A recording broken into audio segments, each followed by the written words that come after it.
Mga bus sa Cebu North ug South Bus Terminal compliant ra sa mga lagda nga gipatuman ubos sa executive order ni Governor Gwen Garcia nga nagtugot na sa 100% capacity sa mga public transport sa lalawigan. Ano ang report? Sugod kagahapon adlaw gitugutan na ang 100% capacity sa mga public transport sa lalawigan sa Sugbo nga naglakip sa mga bus, minibuses ug PUJ base sa gipirmahan nga executive order ni Governor Gwen Garcia. Apan gikinahanglan nga mutuman gihapon sila sa minimum health protocol sama sa istriktong seating capacity, walay extension ug walay magbarog.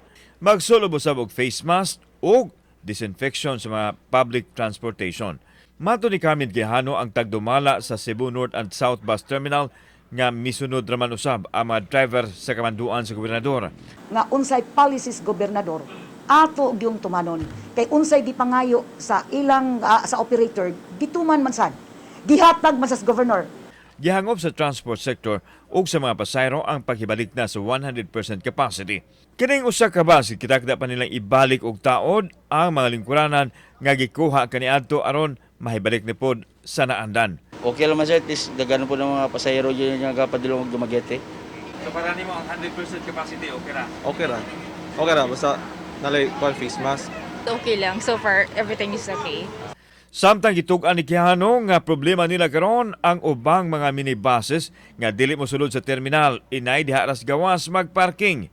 Ubos sa EO ang mga bus kinahanglan mo kuha og trip ticket gikan sa North ug sa South Bus Terminal kung asa ang ilahang ruta. In spite sa paghatag sa gobernador ana nga 100% full capacity.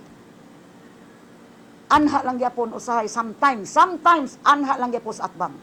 Basin o makadungog ang sitong, ang head sa sitong.